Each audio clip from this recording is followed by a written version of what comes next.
Nakatutok pa rin kayo sa community program ng inyong paboritong CLTV 36. Ito po ang topic, and syempre ako pa rin po si Jody Dizon Mercado, ang inyong kasama sa kwentuhan ngayong araw. And syempre, para po sa mga balita updates dito sa ating komunidad, tumutok lamang ho kayo sa aming mga social media platforms.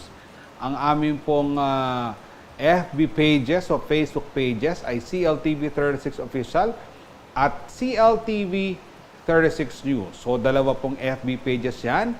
Ang aming pong IG account naman ay CLTV 36 Official.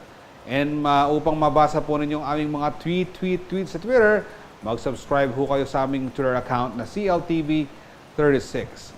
Kung nais yung panoorin ang mga nagdaang episodes, mga programa at latest uploads ng CLTV, mag-subscribe na ho kayo sa aming YouTube channel na CLTV 36 Official.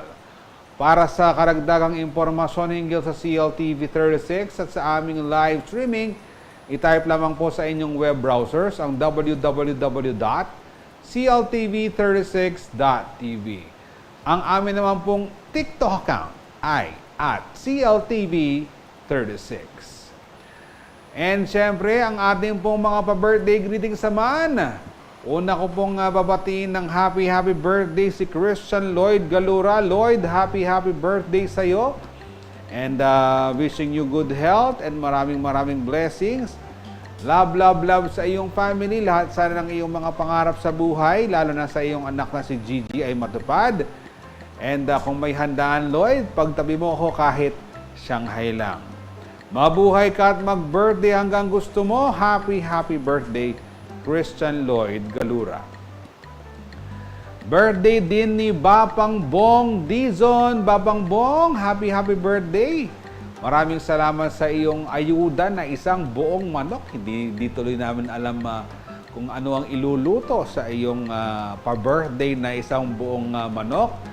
Wishing you good health.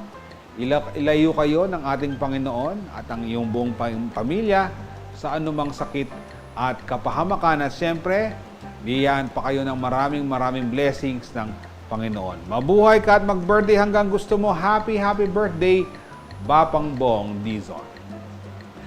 Samantala, basahin po natin ang inyong mga komento sa ating topic question of the day sa inyong magkakapatid. Ikaw ang pinaka... Si Precious Guevara, naku, si Precious Guevara, totoo ba to? Totoo ba itong nababasa ko? Pinakatahimik po.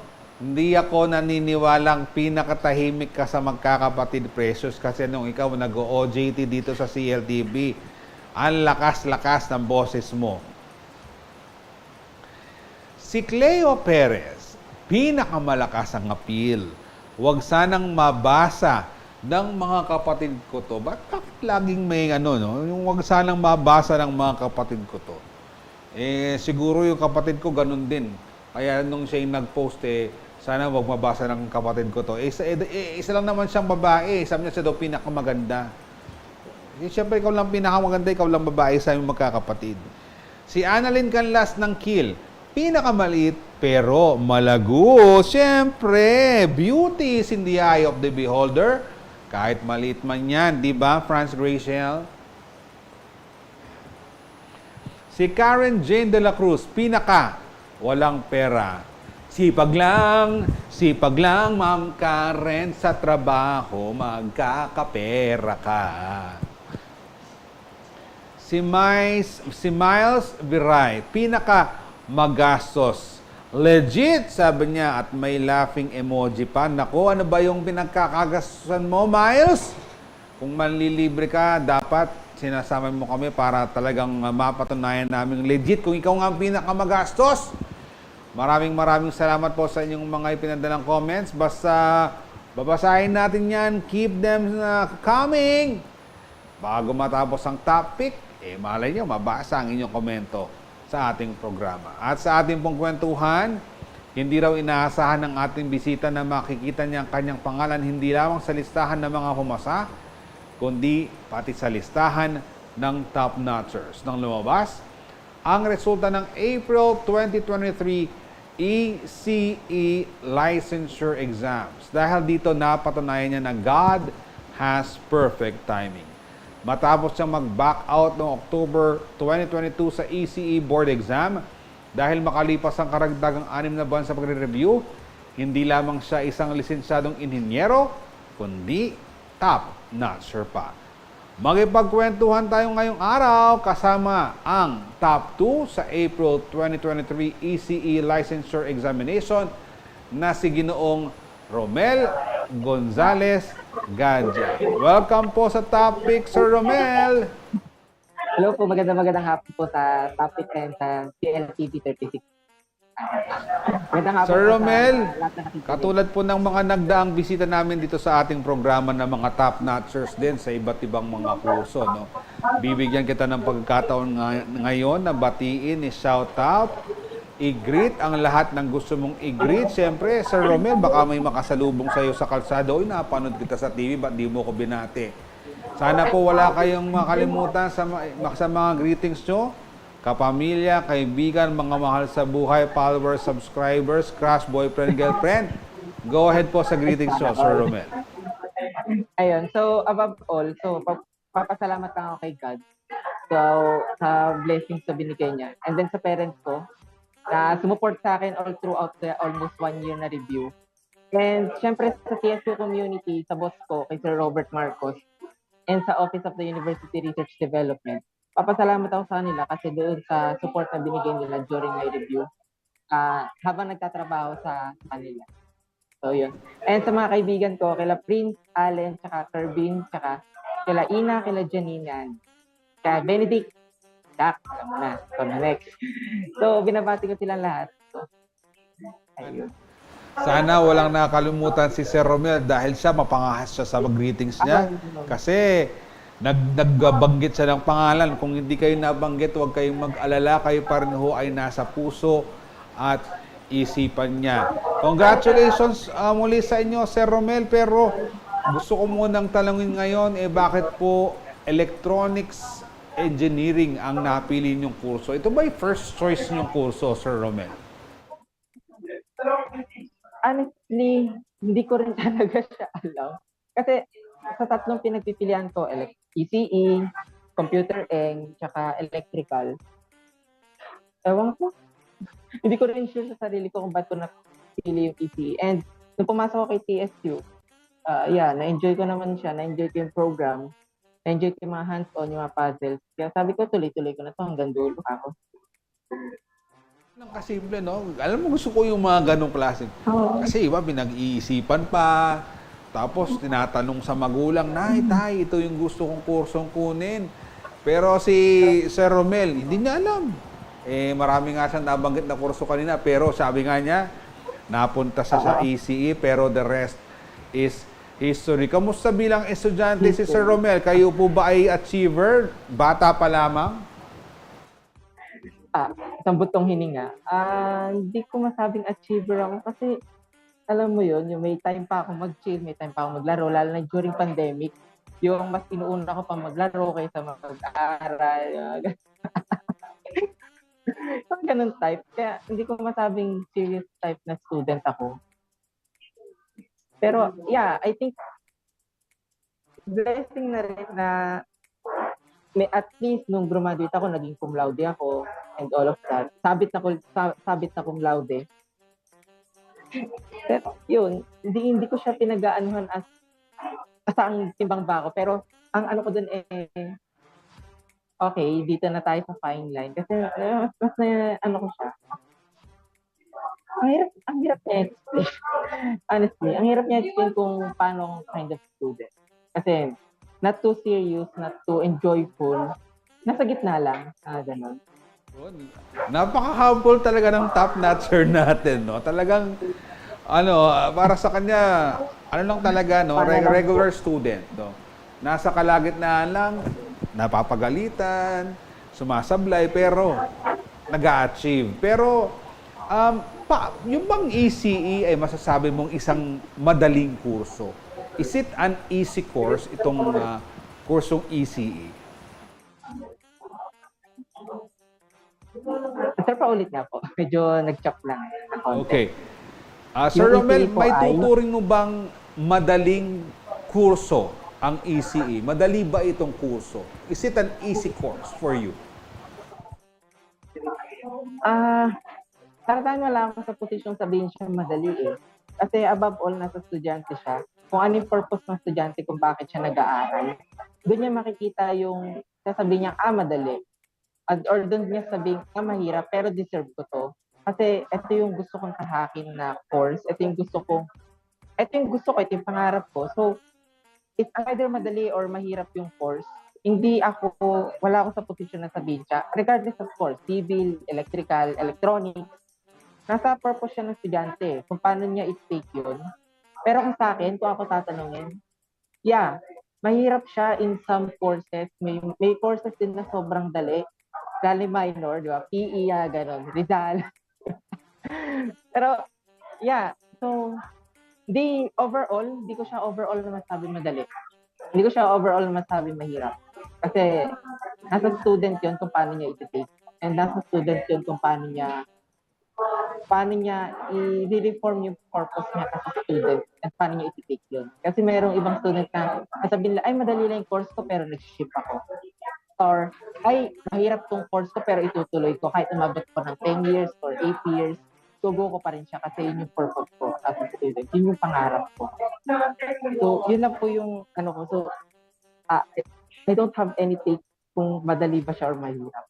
Naniniwala ako sa'yo, Sir Romel, kasi siyempre, no, nasa estudyante yan eh, di ba?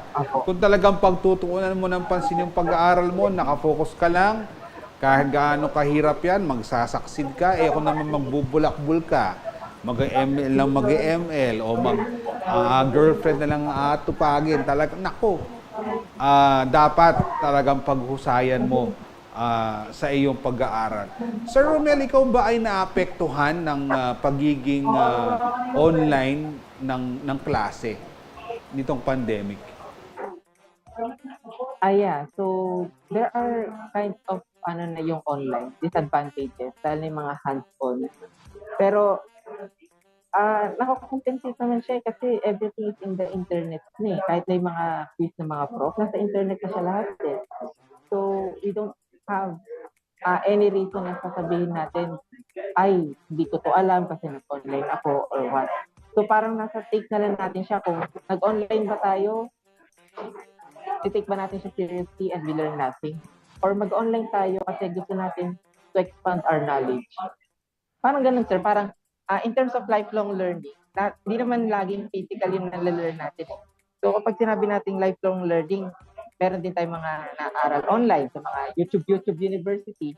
So, yung mga ganong type ng advantages, naging training na yung online class yung pandemic. So, yun yung take ko. But, hindi na settle during pandemic yung mga gaps, especially sa mga technical and medical courses na, yun, ang hirap po unan nun, especially lahat nag-a-adjust during the pandemic. But I believe lahat ng yun mako-compensate naman siya as time goes along. Kasi we believe na as a student, lifelong learners tayo. Natututo tayo in everyday life. Alam nyo, sa aking pakikipag-usap pakikipagkwentuhan kay Sir Romel, alam nyo, napaka-deep pa lang ni Sir Romel, no? Hindi lang siya pang ECE. Kasi para siyang guidance counselor, no? Para siyang psychologist kasi malaman yung kanyang mga nasi-share sa atin. Pero sa atin pong pagbabalik, pag-uusapan naman po natin yung kanyang naging karanasan sa pagre-review para sa licensure exams ng ECE. Baka katulad ng mga top-notchers natin, alamin natin, baka may sinundan ding pamahiin itong si Sir Romel. Kaya wag po kayong aalis dahil babalik pa po ang inyong programang topic.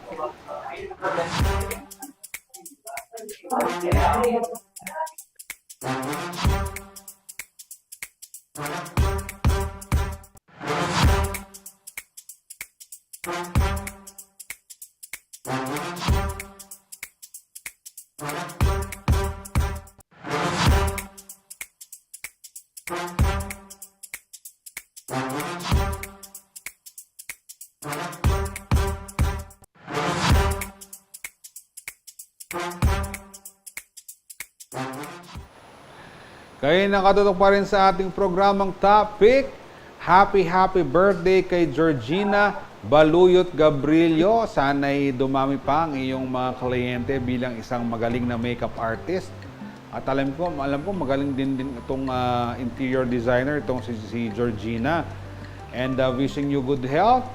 And maraming blessings sila Yuka at ang iyong buong pamilya sa anumang sakit at kapahamakan. Lahat sana ng mga pangarap mo sa buhay ay matupad.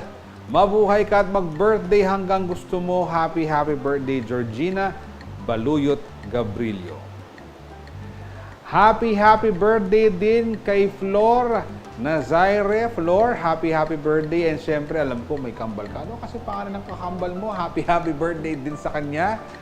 And lahat sana din ng iyong mga pangarap sa buhay matupad. And wishing you good health sa iyong pamilya. And maraming blessings din sa iyong buong family. Hopefully, magkita-kita tayong muli kapag nakapasyal muli dito sa Pilipinas. And mabuhay ka at mag-birthday hanggang gusto mo. Happy birthday, Flor Cortez Nazaire. Samantala, ito na pong last batch ng mga comments sa inyong sa ating topic question of the day sa inyong magkakapatid. Sino ang pinaka? Diba? Na ako, gutom na yata talaga, topic.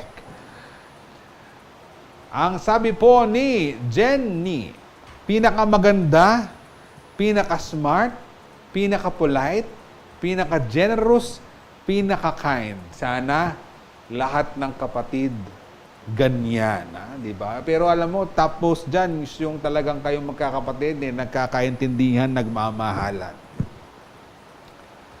Sabi naman ni Justin Kate Balbuena, pinakamalaking utang, naku bakit naman Ma'am Justin? Pero okay lang yan, basta marunong kang magbayad.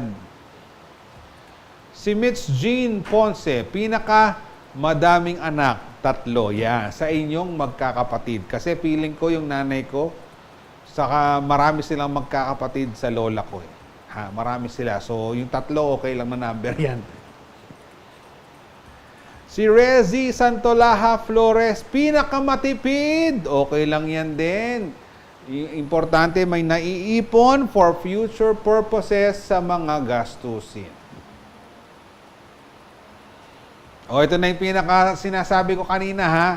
Ito, yung aking kapatid na si Adeline Gray Simbulan Nemi na isa sa ating top fans. Itong sagot niya sa ating topic question of the day, siya daw ang pinakamalago sa aming magkakapatid. Siyempre, siya lang naman nag-iisang babae. Siyempre, siya yung pinakamalago. At yung daw Sir Jody BJ Mercado raw, siya raw yung pinaka-mapamuisit. Yung talagang Jody BJ Mercado na yan. Ba't mo lagi binubuisit yung mga kapatid mo? Ha? Ikaw talaga? O, siyempre, para laging masaya, di ba?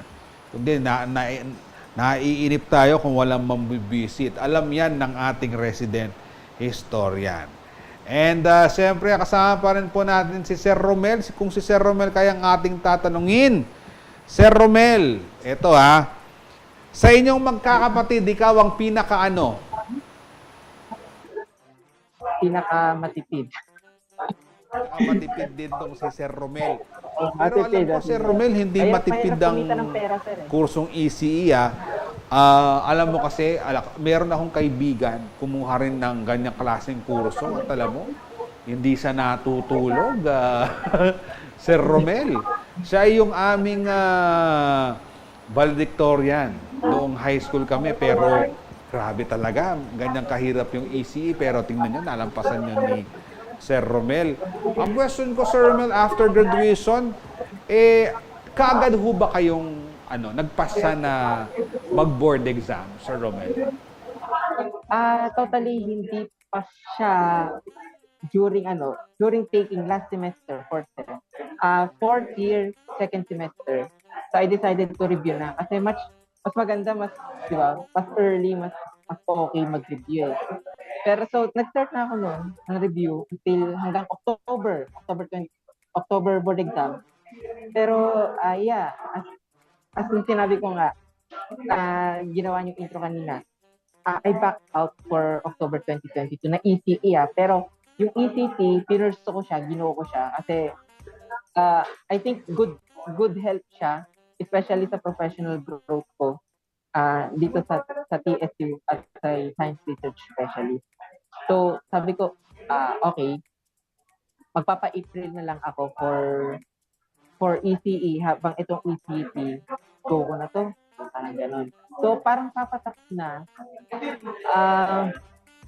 almost 12 plus 6 na 18 months na review siya na yung time sobrang haba and I don't know what to say kasi yun.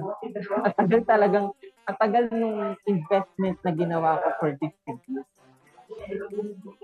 And thankful ako sa parents ko and especially doon sa office kasi napaka-supportive nila during those periods na those review era na sobrang halo. Pero siyempre, Sir Romel, na yun parang okay lang yun na parang we understand talaga, no? Take your time sa pagre-review kasi kapag ready ka na, ikaw mismong makakasense pag ready ka na no? Doon sa exam mismo. And Sir Romel, paano ba yung ginawa mong estilo sa pagre-review? Nag-self-study ka ba or nag-enroll ka sa isang review center or meron kang group of friends, group of classmates na kayo mismo ay nagre-review? In fact, I have group of friends. Pero online siya kasi bihira kami mag-meet up ng face-to-face. So by Discord lang yun, kami, tudog showan, tapos okay, biglang bato ng tanong, ganon. Tapos nag-enroll din ako sa review center. So review centers to be exact. And thankful ako kasi yung pag-review ko sa review centers, naka-receive ako ng discount sa kanila. Kasi I graduated as a Latin honor. And aside from that, yung last na mga allowance ko kay DOST, as a DOST scholar, yun yung ginamit ko as tuition sa review center. Kasi, mahal ang review, mahal ang everything. So, during that time na nakaka-receive pa ako ng stipend, ng allowance, kinikip ko na siya kasi I know from the fact na darating yung time na magre-review ako and yun ang ginamit ko. Parang hindi na ako mahilig sa time. Okay. How did you manage your time sa pagre-review? Kasi minsan, merong binabanggit na reviewers burnout Parang, pag nandun ka na nasa puntong yun, parang wala nang pumapasok doon sa nire-review or talagang nabablanko ka na. How do you deal with this? Kasi siyempre, meron ka pang personal na buhay na binubuhay, siyempre, no? Paano mo manage lahat yun, Sir Romel? Honestly, yan din yung main reason ko kung bakit ako nag-back out ng October. Kasi September pa lang, na-burn out na ako almost 2 weeks, hindi na ako nag-review or during that time, sabi ko, wala nang ma-absorb sa akin. Pero kapag sinas-self-assess yung sarili ko, self-assess ko siya, hindi pa ako ready. At least hindi ko pa parang nako-cover yung laman ng table of specifications or yung coverage exam. So sabi ko, back out na natin to kasi medyo ano siya. Ang hirap niya i-absorb kasi September, October 8, 9 yun in fact. So parang last minute na siya then kailangan double job ko na siyang ginagawa. And that review burnout kasi pag isa ka, nandun ka sa bahay, nandun online, minsan ka chat mo, minsan ka kausap yung mga kaibigan mo.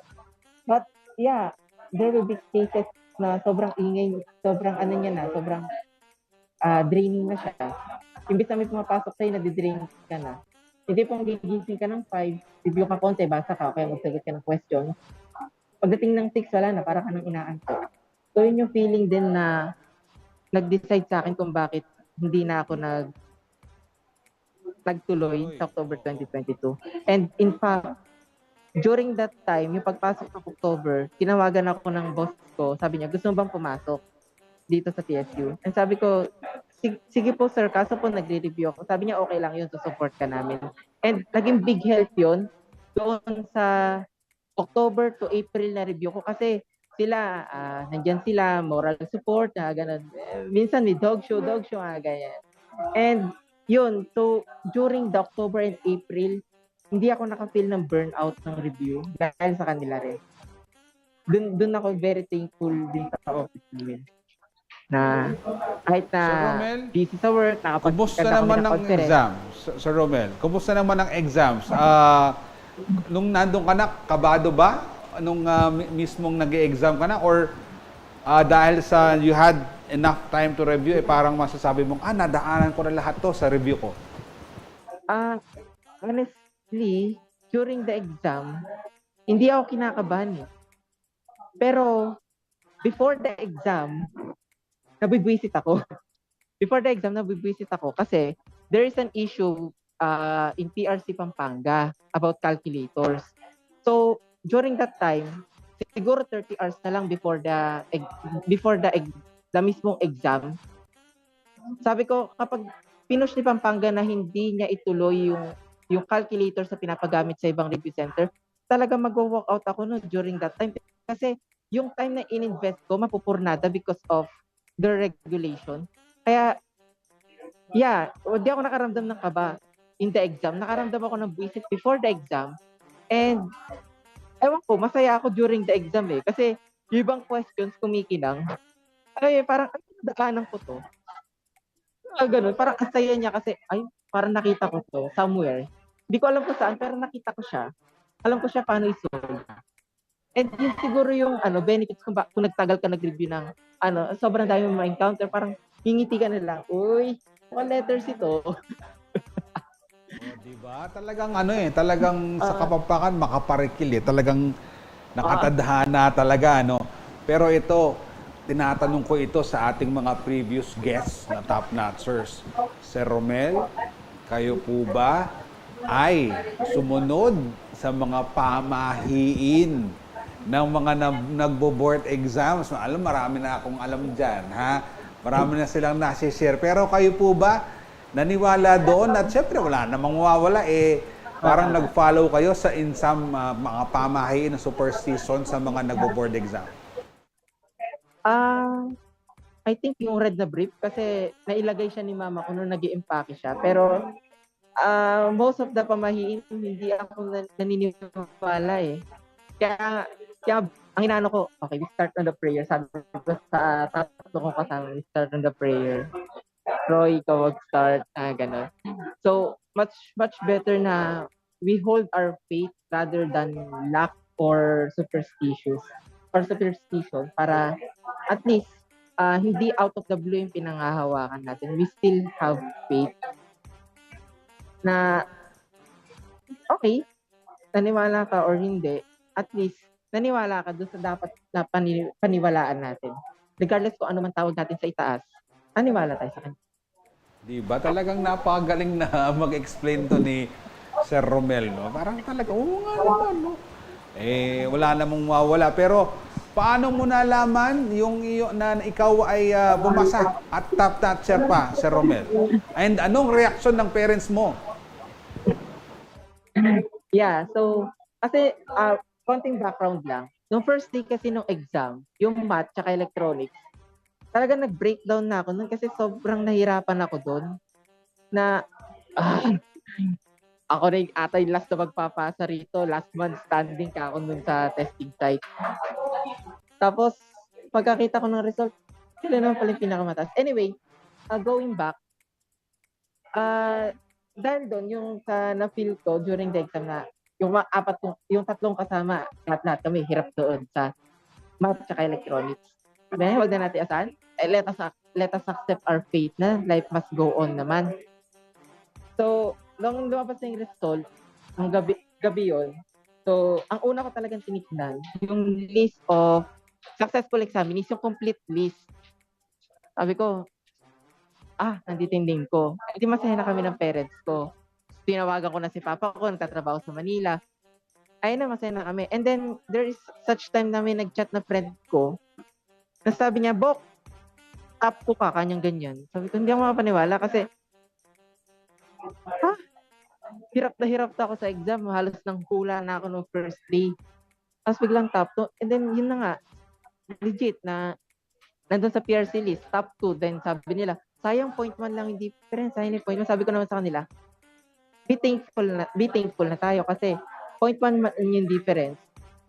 At least binigay sa atin yung nasa top. Kasi during the exam pa lang, merong mga questions out of the blue. Ito yung question. And yun, kaya hindi ko siya in-expect. Unexpected talaga siya. And nung nalaman namin sa family namin, top 2 ko, normal parents reaction, iyakan, and all, yung mga kamag-anak, nag-chat, congrats, ganun. Yung boss ko, yan, tumawag sila, sabi nila, congrats, yan, we are very proud of you, sabi ko sa'yo, doon pa lang, magtatap ka na, ganyan, sabi sa ng boss ko, sabi niya, Sir President nun. And yeah, this thing is very unexpected. Sa na-encounter ko sa exam, sa difficulty na naset doon sa exam, and doon sa ginawa ko during the exam na most of the items, it's either instinct or hula na lang yung mga bagay na hindi ko alam. Yung mga most of the items na, okay, instinct na natin to, letter C ako na lang, or mini mo na lang ginagawa ko. Yun, ganun yung ano. Kaya very thankful ako kasi unexpected talaga siya. Unexpected yung nasa top list. And yun.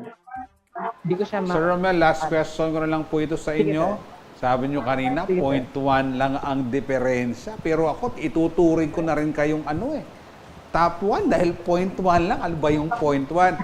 Sir Romel, ano ho ang inyong future plans ngayon? Na ngayon po ay isa na kayong engineer. Sir, ako na nga sir. Dapat pala, Engineer Romel na, itawag ko sa inyo. Ano po ang inyong future plans, Sir Romel? Anyway, mas gusto ko pang tawagin, sir. Anyway, kanina po kasi, conduct ng flag ceremony, si PSU. And sabi po ni Sir President, gusto mo ba ng item, itutuloy mo ba? Ang sabi ko naman sa kanya, yes sir, tutuloy ko po. Kasi ipupurso ko yung original dream ko. Yung original dream ko hindi to design or to fabricate things Ang original dream ko is to teach, to motivate, to at least change the mindset ng mga students and to impart knowledge sa kanila. Yun yung original ko, kaya nga bala ko mag-edu and all, napunta ako sa engineering. Kaya sabi ko na rin sa parents ko, parang dami na tumatawag sa akin mga famous company, tumawag na sa akin si ganito sa Clark, tumawag na sa akin sa ganito si Cavite. Pero sabi ko, back out na muna ako kasi gusto ko i-pursue yung dream ko, which is teaching. Doon talaga ako sa pagtuturo ng estudyante. Wala talaga. Sir Romel, maraming salamat po sa inyong oras. Sana na-inspire po kayo sa kwento niya. Sir Romel, he took his time, 18 months of review, umatras dahil feeling na hindi pa niya kaya.